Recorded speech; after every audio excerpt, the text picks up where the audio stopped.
अस्सलाम वालेकुम dear students, 10th class computer science के आज की इस वीडियो में चैप्टर नंबर 5 की एक्सरसाइज को डिस्कस करेंगे।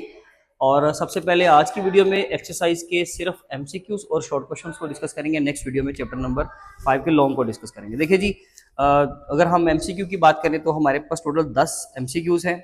और नंबर 1 पे सबसे पहले what is the first step in the data science life cycle. तो बड़ा सिंपल सा आंसर है कि जी सबसे पहला डाटा साइंस लाइफ साइकिल के अंदर हमारे पास जो स्टेप होता है दैट इज सी ऑप्शन, यानी कि अंडरस्टैंडिंग द प्रॉब्लम। नंबर 1 पे अंडरस्टैंड करना होता है प्रॉब्लम को। Which method is best for collecting opinions from many students. इनमें से सबसे अच्छा मेथड पता है कौन सा है? कि हम अगर सर्वे कर लें, सर्वे करेंगे तो ऑब्वियसली ओपिनियन जानने का सबसे अच्छा तरीकाकार वही होगा। What is bias in data. ये अनफेयर डिसीजन होता है या फिर वन साइडेड, जब आप किसी चीज की वजह से वन साइडेड डिसीजन लेते हो तो उसको बायस्ड इंफॉर्मेशन कहते हैं। तो इसमें अनफेयर और वन साइडेड डाटा होता है, ठीक है जी। जिसकी बेस पे आप डिसीजन लोगे तो वो भी बायस्ड रिजल्ट होगा आपका, याद रखिएगा। अगर डाटा बायस्ड है तो रिजल्ट भी बायस्ड ही होगा, यानी कि अनफेयर होगा। Which tool is ideal for beginners to create charts. देखें जी, बिगिनर्स के लिए जो है ना, ये बाकी के जो 3 ऑप्शंस हैं अभी आपको बताता हूँ, टैबलो है, पाइथन है, डूप है, ये हम लोग फिर इस्तेमाल नहीं करते। गूगल शीट्स बड़ा बेसिक सा तरीका है, पोर्टेबल सा मेथड है हर एक के लिए। नंबर 5 पर रिलेशनल डेटाबेस। रिलेशनल डेटाबेस का नाम जब भी सुने समझ जाइएगा कि वो डेटाबेस ऐसा डेटाबेस होता है जो टेबल्स के अंदर काम करता है, टेबल्स के अंदर डाटा को अरेंज करता है। तो relational database store information in the form of tables, ठीक है जी। नंबर 5 का B. Which of the following charts is best for comparing groups. Comparison के लिए हम लोग बार चार्ट को इस्तेमाल करते हैं। हमने डेफिनेशन भी पढ़ी थी और इसके ऊपर शॉर्ट भी किया हुआ है, मतलब पहले, यानी कि टॉपिक भी इसका प्रॉपर डिस्कस करके हैं। Number 7, what is the main goal of analysing data. Analysing का मेन गोल होता है डाटा के अंदर से पैटर्न्स निकालना या रिजल्ट्स कंक्लूड करना, डिसीजंस को बनाना। तो सी ऑप्शन जो है राइट आंसर होगा। Which are the following tools is an advanced data visualization platform.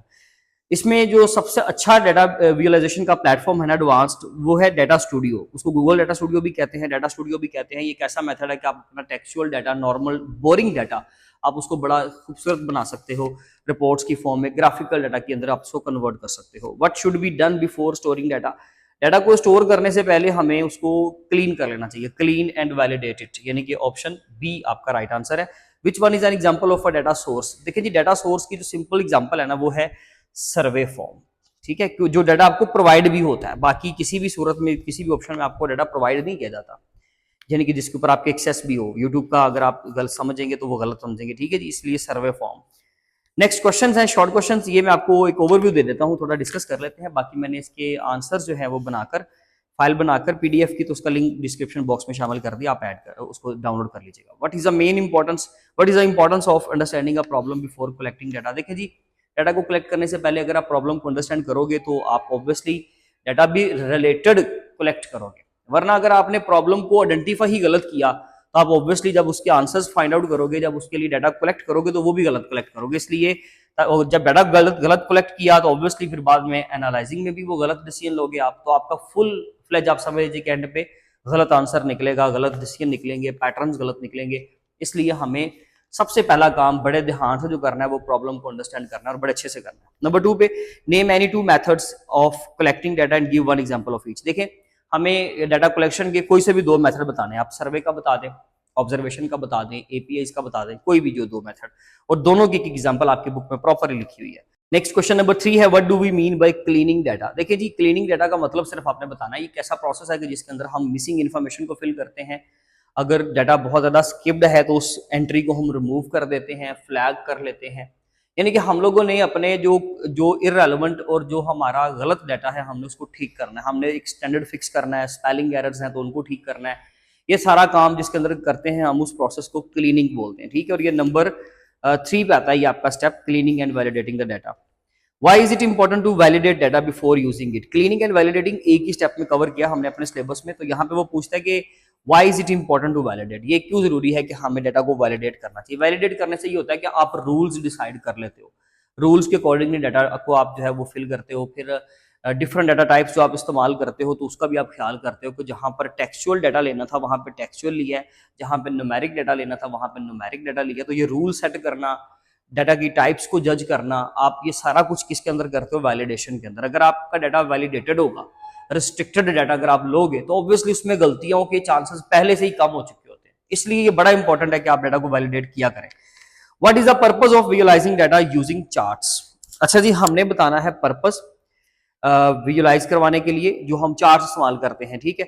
तो देखिए चार्ट्स और कोई भी ग्राफ अगर आप इस्तेमाल करते हो तो उसकी रीजन सिर्फ ये होती है, इसका पर्पस ये होता है कि कोई भी जो आम आदमी होता है, कोई भी आम इंसान होता है, उसको डाटा जो है वो टेक्सचुअल अगर समझ ना आए तो उसको विजुलाइज करवाने से डाटा ज्यादा बेहतर तरीके से समझ आ जाता है। यानी कि अगर आप डाटा को विजुलाइज करवा लोगे तो वो ज्यादा अच्छे तरीके से उसको अंडरस्टैंड कर सकेगा। हाउ डज बाइस इन डाटा अफेक्ट रिजल्ट्स? भाई देखिए मैंने आपको पहले बताया कि अगर डाटा बाइस्ड होगा तो रिजल्ट भी बाइस्ड होगा। तो अगर आप उसमें एग्जांपल दें वही जो हमने अपने सिलेबस के अंदर पढ़ी कि अगर आप एक स्कूल के अंदर सर्वे कर रहे हो किसी भी गेम के मुताबिक के मुतालिक, तो उसमें अगर आप सिर्फ बॉयज की राय ले लेते हो, ओपिनियन ले लेते हो, गर्ल्स का ओपिनियन नहीं लेते, तो उसका मतलब है कि वो वन साइडेड डिसीजन होगा आपका, वो बाइस्ड रिजल्ट होगा। इसलिए वो आपका डाटा जो है सारा जो आपने बाइस्ड डाटा इकट्ठा किया तो वो आपको रिजल्ट भी खराब देगा। वो फेयर डाटा नहीं होगा, वो फेयर डिसीजन नहीं होगा, वो अनफेयर डाटा होगा। इसलिए ये इफेक्ट बड़ा डालता है। Right 2 steps you will follow to clean a messy survey. देखिए आपने क्या करना है, 2 स्टेप्स बताने हैं उसको क्लीन करने के। उसमें एक आप कर लें कि हमने स्पेलिंग एरर्स जो है वो करेक्ट करनी होती है, ये पहला बता दें तरीका। और सेकंड स्टेप आप बता दें कि हम लोगों ने रिपीटेड एंट्रीज को, डुप्लीकेटेड एंट्रीज को खत्म करना होता है। या फिर आप अगर और भी आसान करना चाहें तो उसमें एक स्टैंडर्डाइज फिक्स कर दें, यानी कि स्टैंडर्ड फिक्स कर देना आपने, यानी कि पहला लेटर कैपिटल बाकी के स्मॉल। ये नॉर्मल स्टैंडर्ड होता है लिखने का, एक लफ्ज को, एक वर्ड को। तो ये भी आप बता सकते हैं, कोई से भी 2 आपने बता देने। मैंने 2 लिखे हैं, वो आप याद कर लीजिएगा। Name any 2 tools used for creating charts.